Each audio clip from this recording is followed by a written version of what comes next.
Quiero agradecer especialmente a mi gran amigo Abel Zamorano y a todo el equipo del Instituto Colombo Panameño por la invitación. Para mí es un gusto siempre venir a Panamá y también es un riesgo porque habitualmente no tengo ganas de volver a mi casa, lo cual es un problema. Pero debo también agradecer a todos los colegas, a los compañeros con quienes compartimos estas experiencias y de las cuales uno siempre sale fortalecido por el aprendizaje que esto significa. Tengo también que excusar a mi colega uruguayo, el doctor Fernando Tabogliare, que iba a exponer también con nosotros en el panel y por un problema, por un imprevisto familiar, no va a poder estar y por lo tanto solicitó que lo excusaran especialmente porque estaba muy interesado en estar aquí con ustedes. De todos modos, yo trataré de hacer alguna referencia también al trabajo de él, conjuntamente con mi trabajo que están publicados en el libro de las memorias. Bueno, intentaré hablar algo sobre los desafíos de la justicia civil, para lo cual la exposición de mi amigo Pablo Villalba fue algo así como ya está todo, podemos ir. Porque Pablo básicamente sintonizó perfectamente con lo que un poco habíamos conversado y quería decir. Anoche nos tomamos juntos unas cervezas y bueno, me plagió algunas cosas que yo le dije, pero no importa, ¿verdad? No, bueno, hablar de los desafíos de la justicia civil implica preguntarse en primer lugar cuál es el contexto de las reformas procesales civiles en Iberoamérica, en Latinoamérica, y la verdad es que la situación o la foto de la realidad de la justicia civil es tal cual la descripción que hizo Pablo, y no voy por lo tanto a insistir con estas ideas que todos conocemos de qué es lo que está pasando en aquellos países que no han logrado instrumentar un proceso por audiencias eficiente, donde, como sabemos, falta ese elemento central o clave, que es lo que hace esa justicia más humana de la que hablaba él, que es la inmediación, ese contacto directo del juez, los abogados, las partes y la prueba, porque con lo de la inmediación también hay que tener ciertos cuidados, de que se ha visto en muchos países que existe una real inmediación del juez con los abogados, pero no existe inmediación del juez con las partes en la medida en que las partes no tienen la carga de comparecencia personal a las audiencias. Entonces esto genera un problema, el problema de que sigue siendo un proceso de abogados, porque la parte no tiene contacto directo con el juez, salvo que sea llamada a declarar como parte en el interrogatorio correspondiente. Entonces, esto responde mucho también a lo que él decía, a los problemas de las realidades de cada país y a las dificultades que en cada país puede haber para el acceso a la justicia. Bien, acaba de salir hace muy poquito un informe de un organismo que se llama World Justice Project, que hizo un estudio de la situación de la justicia civil en 99 países, entre los cuales había varios países de América, y estudia distintos aspectos de la justicia, y uno de los capítulos es la situación de la justicia civil. Yo aquí simplemente puse todos los países de América, más España y Portugal, por el vínculo que tiene con nuestros países, y ahí pueden ustedes ver en el lado izquierdo la posición que tienen dentro de este grupo de países y en el lado derecho el ranking mundial que ocupan cada uno de esos países. Como ustedes pueden ver, la situación de la justicia civil en América es realmente preocupante, y más allá de todo lo discutible que suele ser la manera de medir, porque toda medición tiene elementos que obviamente pueden ser más o menos subjetivos, nos da un cuadro general de cuál es esa situación. Más allá de eso, la realidad es que así como los años 80 y 90 fueron los años de las reformas procesales penales, yo creo que nunca como en este momento hay en América un movimiento reformista que está logrando avances importantes y que está logrando finalmente la aprobación y la implementación de códigos procesales que regulan un proceso mucho más moderno hacia el cual queremos ir. Y esto genera algunos problemas. El primero, el problema terminológico. El profesor Binder siempre nos dice, ustedes los de la justicia civil, como dice él, tienen el problema que no tienen un nombre vendedor, porque hablar de la justicia no penal es definir por la negativa el concepto. Y la verdad es que cuando hablamos de justicia civil tampoco nos da una idea de lo que es, porque en justicia civil en algunos países es solo civil, en otros países es civil y comercial, en otros países también es laboral, familia, menores, etc. Entonces, esto también coloca a la justicia civil en una dificultad en el momento en el que uno tiene que convencer a los políticos de que los proyectos de reforma a justicia civil son interesantes y son importantes. Fíjense que se da una paradoja y es que afortunadamente la mayor parte de la gente no tiene participación en un proceso penal o no estuvo o no fue parte o testigo en un proceso penal y sin embargo prácticamente todas las personas han tenido alguna participación en un proceso civil en sentido amplio, sea como parte, como testigo, y sin embargo es mucho más fácil colocar en la agenda pública la reforma del proceso penal que la reforma del proceso civil. Y esto por una razón muy sencilla, de que suele confundirse la reforma del proceso penal con la mejora en el sistema de seguridad pública, que todos sabemos que no están necesariamente asociados uno con otro, pero a veces suele existir esa situación. Más allá de eso, la verdad es que han existido avances significativos en los últimos 25 años en los países de la región. Algunos porque cambiaron los procesos y les fue relativamente bien, otros porque sin cambiar los procesos crearon sistemas de justicia especializada, el ejemplo de laboral, familia, menores son muy relevantes, o porque aún sin cambiar ninguno de sus procesos, con un muy pequeñito cambio en gestión, por ejemplo, con la notificación electrónica, mejoraron sustancialmente el funcionamiento de los procesos, aún siguiendo con los procesos escritos y antiguos que tienen todos los problemas que conocemos. Ahora, la verdad es que el gran problema no se ha visto tanto en la manera en que se ha diseñado las reformas, sino que el gran problema ha llegado a la hora de la implementación de las reformas. La doctrina procesal está mirando con mucha atención lo que está ocurriendo básicamente en dos países en este momento, en Colombia, porque Colombia está implementando su reforma procesal, y el otro país en el que estábamos poniendo los ojos era en Bolivia, que tiene un código aprobado, y acaba Bolivia de tomar la decisión con código aprobado que empezaba a regir en agosto de prorrogar la entrada en vigencia por un año del código, porque obviamente era muy difícil tener todos los elementos necesarios para la implementación. Y lo otro que ha ocurrido, bastante novedoso, diría yo, esto es un fenómeno más bien de los últimos 10 años, es que se ha empezado a ver la reforma procesal como una cuestión muchísimo más amplia, esto es, como una reforma de política pública, entendiendo que la reforma procesal no es una cuestión solo de los procesalistas o de los profesores de procesal, sino que implica algo muchísimo más complejo que debe ser visto como una política pública y diría yo como una política de Estado que debe trascender a los diversos partidos políticos que van ocupando el gobierno. Si vemos un cuadro que fue preparado justamente para el Congreso Iberoamericano que se hizo aquí en Panamá, donde hicimos un relevamiento de algunos países sobre cuáles tenían proceso por audiencias. Cuando hablamos de proceso por audiencia, hablamos del nuevo proceso por audiencia. Esto es un proceso con real inmediación, porque todos nuestros códigos viejos tienen audiencias.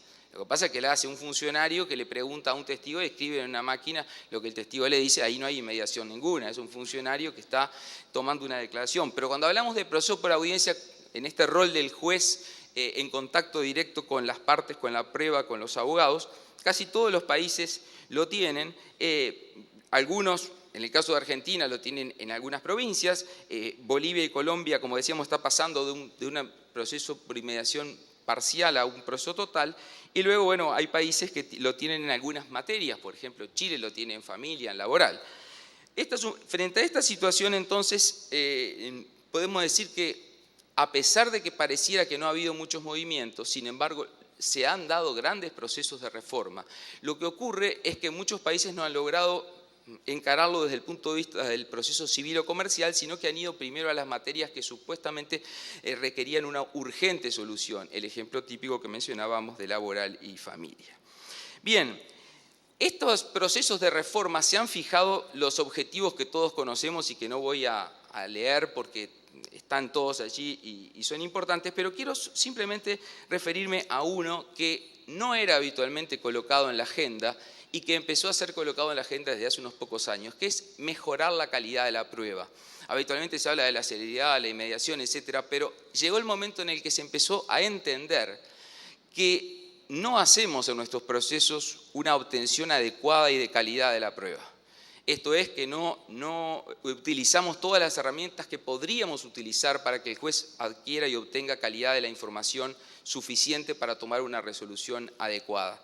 Y esto me parece que es importante porque es de alguna manera empezar a trabajar algo más ya en la práctica diaria del proceso y me parece que está interesante que se haya colocado eso también. Luego ha aparecido un nuevo concepto, al lado de lo que siempre hablábamos de la publicidad, aparece la nueva idea mucho más amplia de la transparencia, que ya no es la publicidad del proceso, sino que es que el Poder Judicial debe rendir cuenta frente a la sociedad de cómo nombra a sus jueces, cómo evalúa a sus jueces, cómo funciona el sistema de justicia. Esta es una idea bastante novedosa en los planes o los diseños que están haciendo los poderes judiciales de nuestros distintos países al diseñar sus estrategias a 5 o a 10 años. Bien, como decía, las reformas pasan a ser un instrumento centrado que debe estar focalizado en las políticas públicas y por lo tanto la reforma debe tener necesariamente un objetivo social, un objetivo ambicioso. Yo comparto lo que decía Pablo, que el proceso civil en nuestros sistemas no es una cuestión que importe únicamente al actor y al demandado. Hay una serie de intereses, hay una serie de conceptos que están en juego que van muchísimo más allá de eso y él lo señalaba desde el punto de vista del enfoque constitucional, pero ocurre exactamente lo mismo desde un enfoque o de una concepción integral del sistema procesal. Bien, frente a esto, ¿cuáles han sido los principales desafíos y lecciones que hemos ido aprendiendo? Primero, y esto es bastante obvio, pero es importante igual decirlo, es que se necesita tener una visión integral de la transformación del sistema de justicia. ¿Esto qué quiere decir? Y que hay que tener bastante poca fe en la ley, aunque parezca que esto suene muy mal. O sea, estamos acostumbrados a pensar que la ley va a transformar las sociedades y la verdad es que la ley es un instrumento que debe ir acompañado de una cantidad de elementos que son fundamentales, por poner un ejemplo, el de la gestión que se mencionó recién, para poner otro ejemplo, el de la capacitación. Nuestras universidades, casi todas, hicimos un relevamiento de cómo enseñaban las universidades derecho procesal y casi todas siguen enseñando exactamente igual que como se enseñaba hace 50 o 60 o 100 años atrás. Entonces, ¿cuántas universidades tienen reales cursos para enseñar litigación en procesos por audiencias reales? Bueno, entonces, esto está planteando un tema de que no es suficiente solamente con el cambio de la ley. Otro desafío clave, y esto lo manejan muchos los que se dedican a la gestión de procesos, es el tener una metodología adecuada para ese proceso. Así como decía hoy el profesor, referente a que la Constitución no debe ser modificada, que la Constitución necesita estabilidad y no debe tener, quizás en el sistema de justicia o en los códigos procesales tenemos que perderle el miedo a las reformas. Habitualmente se dice que si yo hago un código procesal, sería un fracaso que a los 2 años tuviera que hacer algún cambio en el código. Yo creo que no es así. Yo creo que el proceso de reforma implica tener un buen relevamiento y un buen diagnóstico, diseñar, y ahí viene la ley, y la hora de la verdad, que es la implementación, requiere necesariamente estar realizando el seguimiento continuo de esa reforma. Y ahí es donde vienen los cambios o los ajustes necesarios.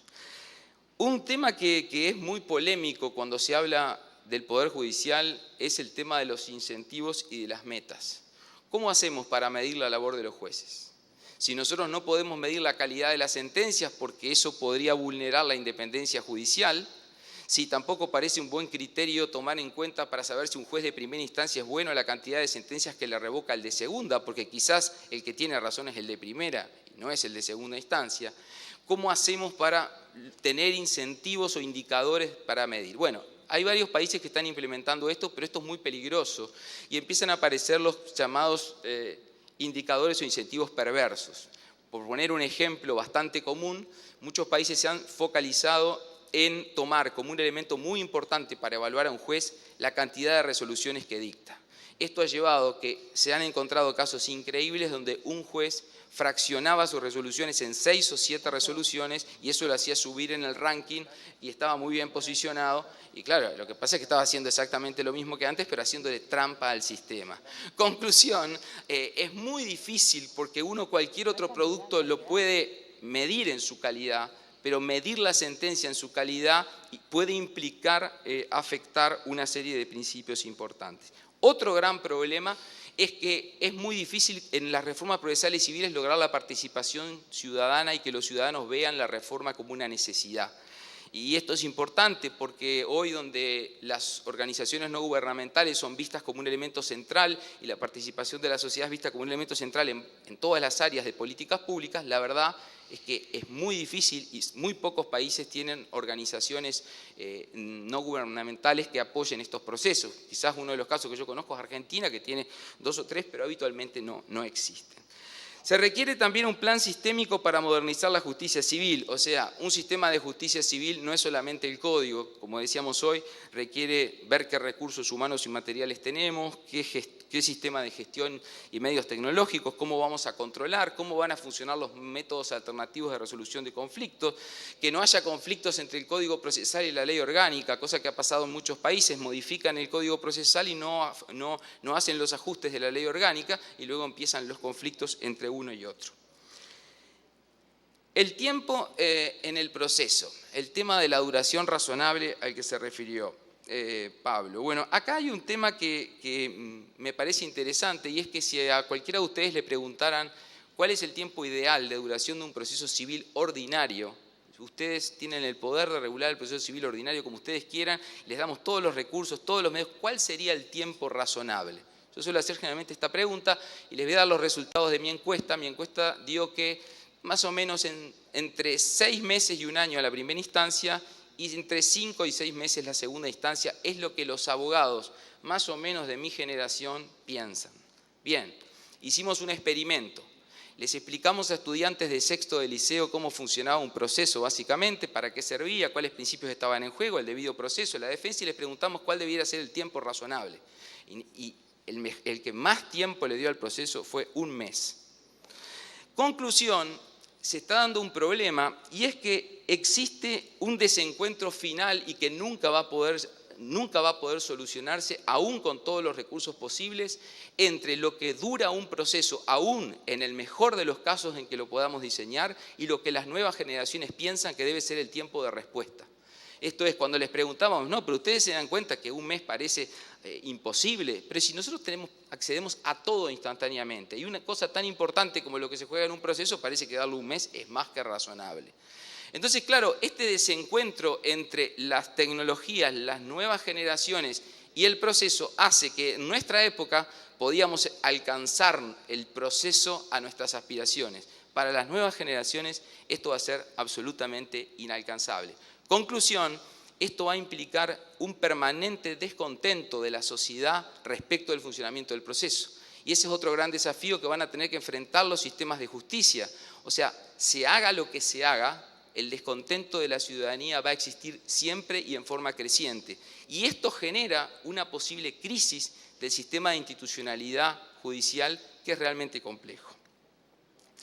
Otro problema que se está viendo es que cuando un proceso funciona muy lento, lo primero que hacen los legisladores es decir, esto se soluciona muy fácil, hacemos una nueva ley, plazo para contestar la demanda lo reducimos a la mitad, el plazo para apelar a la mitad, reducimos todos los plazos, se implementa ese nuevo proceso y tarda exactamente lo mismo que el anterior. Y entonces ahí los legisladores dicen, ¿cómo puede ser esto? Muy sencillo, porque el tiempo del proceso se consume en la gestión y no se consume en los tiempos de defensa. Entonces, ¿qué es lo que ocurre? Que se perjudica el derecho de defensa, se perjudica la calidad del trabajo de los operadores jurídicos y como conclusión de eso, la calidad de la sentencia suele ser generalmente peor, porque habitualmente la disminución de plazos de garantías va acompañada para que todos se quejen por igual en disminución a los plazos que tienen los jueces para resolver.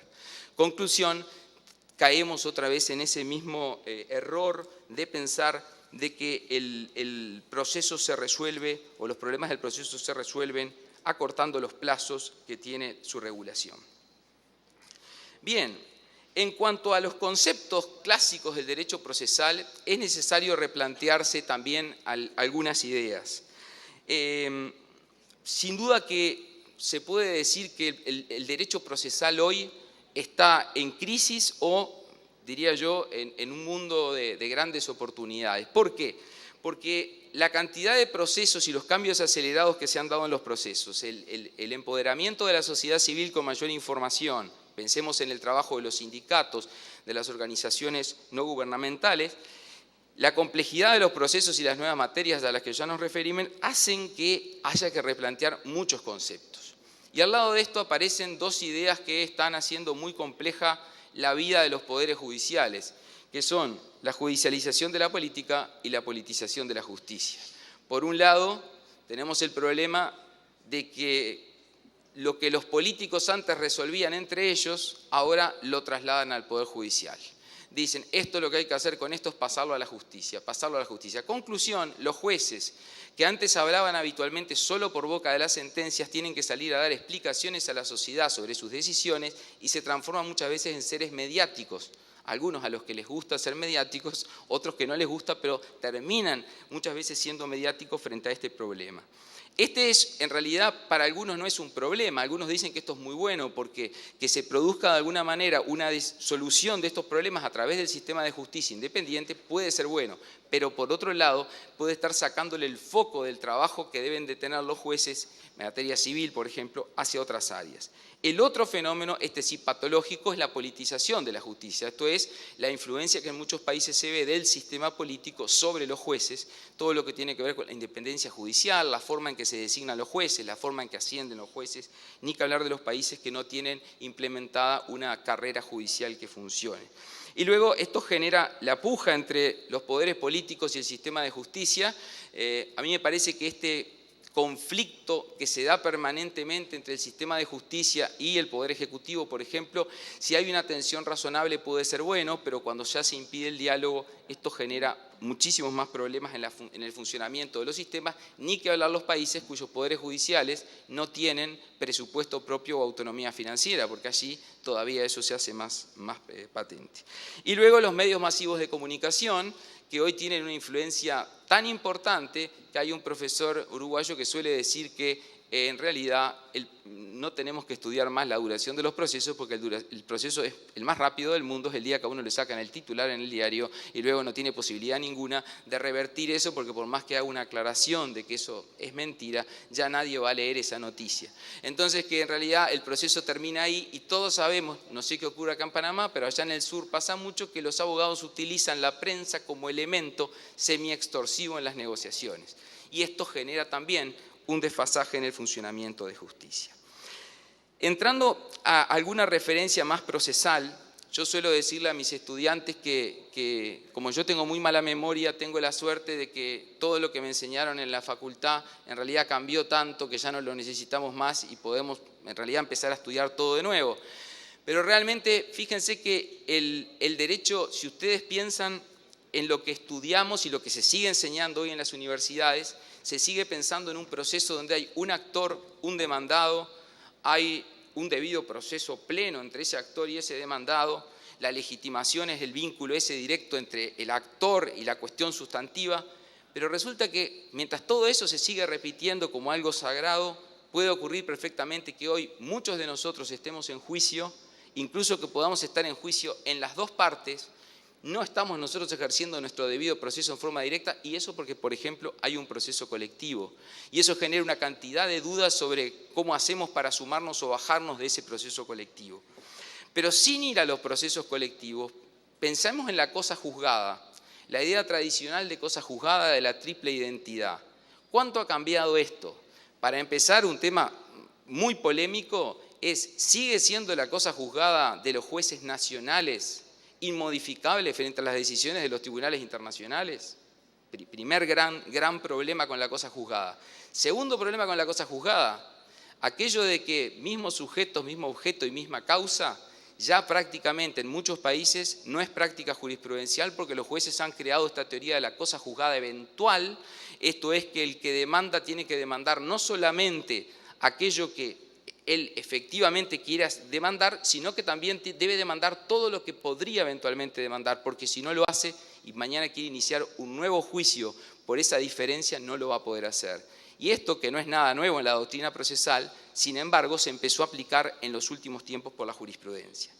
Ni que hablar de la carga de la prueba, que está el maestro Jorge Peirano, así que de esto no voy a decir nada, pero por supuesto que esta revolución que ha implicado esta nueva visión sobre la carga de la prueba y todos los dilemas y los debates que genera son sin duda fundamentales y esto está muy vinculado a temas como son el deber de veracidad y el deber de colaboración en el proceso. Hay códigos, varios códigos que ya dicen expresamente que las partes tienen el deber de veracidad en el proceso civil. Y esto genera un problema. Bueno, muchos abogados se enojan mucho con esto y dicen, pero yo puedo defender a mi cliente como a mí se me ocurra. Entonces, a diferencia del proceso penal donde se puede guardar silencio, donde se puede mentir, sin embargo, en el proceso civil existe en muchos países ya consagrado legalmente el deber de veracidad y el deber de colaboración. Luego, un tema muy novedoso, que es el de la incidencia de las decisiones judiciales en las políticas públicas. Miren lo que está pasando en varios países. Sentencias se meten en el presupuesto estatal y toman decisiones. Y esto, que puede ser muy bueno desde una perspectiva de derechos humanos, genera una serie de problemas. El caso quizás más impactante en nuestros países es el de los medicamentos de alto costo. O sea, los sistemas de salud no pueden pagar todos los medicamentos, la tecnología de medicamentos cada vez es más cara, entonces cuando un paciente quiere el medicamento de última tecnología, recurre al juez y se lo pide. Muchos jueces lo asignan a ese medicamento y le dicen que el Estado se lo pague. Entonces el Estado tiene que pagar de repente para un solo paciente un tratamiento de $1 millón o $500.000 al año, y lo que dicen los ministerios de salud pública es, bueno, pero yo no tengo presupuesto para esto. Si yo le pago a este señor su tratamiento de $1 millón, tengo que sacar dinero para el plan de vacunación o para cualquier otra cosa que tiene el Ministerio de Salud Pública asignado. Esto implica una gran pregunta. ¿Se está violando el principio de separación de poderes? En este caso, ¿cómo puede ser que una decisión judicial cambie el sistema de presupuestos? Bueno, desde la perspectiva del desarrollo progresivo de los derechos humanos esto es muy bueno, pero desde la perspectiva de la organización estatal genera una cantidad de problemas. Y acá aparecen otra idea muy novedosa, que es la de las sentencias estructurales. Países como Colombia, como Argentina y ahora como Costa Rica han dictado a través de sus cortes sentencias que prácticamente ordenan cambiar una parte de un sistema. Quizás la sentencia más relevante ha sido la de Colombia, que prácticamente establece cómo debe ser el sistema de salud. O sea, le dice a los diversos órganos estatales cómo deben organizar el sistema de salud. Una sentencia de alcance general que básicamente diseña o da las pautas para diseñar el sistema de salud. Esto ha traído una conmoción en cómo hacer para poder implementar eso. En Argentina, con el caso de Riachuelo, también es un caso similar, y hace poco en Costa Rica una sentencia también vinculada a los sistemas de listas de esperas de pacientes le ordena prácticamente al sistema de salud reestructurar la manera en que se asignan las horas a los pacientes. Finalmente, el tema del principio de congruencia y su flexibilización. Bueno, está también la doctora Mabel de los Santos, que es experta en eso, pero esto ha generado un enorme debate y ha generado también que tengamos ya leyes que expresamente, por ejemplo, en materia laboral, reconocen o habilitan por ley a flexibilizar el principio de congruencia, algo que probablemente en nuestras clases de derecho procesal de nuestras universidades prácticamente no se habla. Bien. Frente a esto, entonces, yo quiero alertar sobre una cuestión que me preocupa, que es que frente a todo lo bueno que es que tengamos nuevas materias, nueva justicia especializada, me preocupa un nuevo fenómeno que se está dando de bombardeo legislativo sobre procedimientos. Esto es, nosotros pasamos de tener 60, 70, 80 procesos, 40, como decía Pablo, a tratar de simplificarse los procesos. Pero hay una nueva tendencia en los últimos 10 años que aún aquellos países que han hecho reforma y han simplificado sus procesos han empezado nuevamente a crear procesos especiales. Y este proceso ha llevado a que el proceso ordinario, que supuestamente todos aprendimos que era la regla, se está transformando en la excepción. Esto es, que los litigios se resuelven en su gran mayoría o por vía de amparo, o por vía de tutela anticipada, o por vía de procesos sumarios, y no se resuelven por la vía ordinaria. ¿No será mejor tener una vía ordinaria que funcione bien, diseñarla bien, y no hacer esta especie de desagüe que se da desde el proceso ordinario hacia las demás estructuras procesales? Frente a esto, hay como un acuerdo de que el proceso por audiencias es el instrumento clave para ese cambio.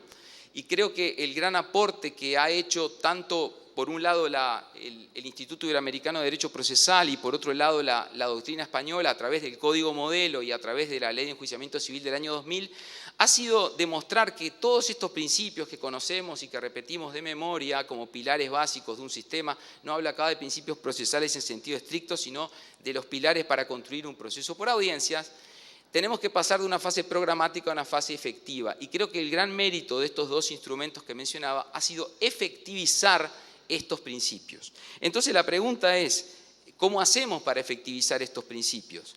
Porque hablar solo de oralidad por sí mismo no implica ningún cambio si no se logra una efectiva inmediación. La oralidad es simplemente la manera en que realizamos los actos procesales. Y frente a esto, si hacemos un relevamiento de cuál es la situación de la inmediación hoy en Iberoamérica, vemos que en los últimos 20 años ha crecido enormemente la cantidad de procesos que tienen una inmediación real. Pero también es cierto que en muchos países hay problemas de implementación y que la gran excusa sigue siendo, a veces real, a veces falsa, la sobrecarga de trabajo de los jueces. No, yo no puedo cumplir porque tengo muchos asuntos. Después, cuando uno va a estudiar muchas veces qué cantidad de asuntos tiene, se encuentra que muchas veces el mayor número de asuntos refieren, por ejemplo, a cobranzas de deuda de las grandes compañías que vienen a cobrar sus créditos con el único objeto no de recuperar el dinero, porque son créditos incobrables, sino de pasar en sus balances de un activo a un pasivo esos créditos. Y el sistema judicial a veces está trabajando para eso. Entonces también hace cuestionarnos cómo debiéramos regular ese proceso de cobranza. Entonces, a mí me parece que lo importante es cómo se efectivizan estos principios en la práctica. Y esta batería de elementos que yo menciono acá, que básicamente pasan por regular mecanismos que lleven a que el juez esté siempre en audiencia, si no hay nulidad absoluta, y que por otro lado las partes también tengan sanciones frente a la carga por no comparecer, me parece que son instrumentos claves para lograr efectivamente esa inmediación. Y me parece que acá un tema importante es acompañar a la audiencia de los instrumentos necesarios en materia de notificaciones, de simplificación del régimen de nulidades para que las nulidades sean muy excepcionales, y luego tener estos instrumentos básicos a que se refería Pablo, como es el manejo de la tecnología para las notificaciones, para el agendamiento de las audiencias y demás. Del otro tema que se habla mucho es de la moralidad procesal. Es de lo que se han escrito cientos de libros sobre esto, pero otra vez volvemos a lo mismo, ¿cómo lo efectivizamos? Y bueno, yo de todos los instrumentos que ahí menciono algunos, a mí me parece que el que ha dado mejor resultado en casi todos los países ha sido este de que toda la prueba tiene que estar con la demanda y la contestación. Yo creo que si bien todos los demás que están aquí mencionados ayudan, el central me parece que es ese, porque si esto impide que el abogado juegue a cartas ocultas. Algunos lo critican porque dicen ¿por qué el abogado tiene que mostrar las cartas? Bueno, para los que entendemos que la visión del proceso debe ser esta, nos parece que es el buen camino. Y el otro instrumento que me parece muy útil para la audiencia, diría yo esencial, es el sistema de apelación con efecto diferido, o sea, una copia del sistema anglosajón de la objeción o del protesto, que me parece que tiene muy buen funcionamiento y que ha demostrado ser también muy eficiente. Sobre las estructuras procesales, porque ya se me acaba el tiempo, comparto lo que decía Pablo, que deben ser pocas y eficientes. A mí me gusta mucho lo que dice Borges, de que él que estaba obsesionado con los laberintos, decía que le llamaba mucho la atención que el hombre sea capaz de diseñar algo para perderse él. O sea, uno se puede perder de muchas maneras, pero construir algo para perderse a uno mismo es bastante llamativo. Con el proceso pasa exactamente lo mismo. O sea, nosotros diseñamos muchas veces estructuras que terminan siendo en realidad una especie de laberinto en perjuicio del litigante. Por ejemplo, en muchos países los abogados pierden o ganan juicios porque como hay tantos procesos distintos y tantos plazos distintos para cada uno de los actos procesales, se cometen errores que terminan pagando habitualmente sus clientes. Entonces, tener básicamente estas estructuras procesales, un proceso ordinario que funcione bien y que sí sea la regla, un proceso simplificado si queremos de pequeñas causas, un proceso monitorio que ha sido el gran éxito en todos los países que lo han implementado, la verdad que una de las pocas cosas que ha funcionado en casi todas partes muy bien. Y luego, bueno, el drama que nadie sabe qué hacer con el proceso de ejecución, ¿verdad? El proceso de ejecución sigue siendo en nuestros países un gran fracaso. Hemos mejorado mucho en el proceso de conocimiento, pero si no cumple la persona que ha sido condenada, entramos en una fase en la cual nos perdemos. Hay muchos desarrollos, muchos instrumentos. Estamos muy esperanzados ahora en lo que va a pasar con la reforma, si sale la reforma en Chile, donde están trabajando mucho con el tema de la ejecución. Veremos qué resultados tenemos. Y luego, bueno, la articulación de esto con el amparo y el proceso cautelar. Como se me terminó el tiempo, les agradezco mucho y gracias por haberse quedado hasta el final.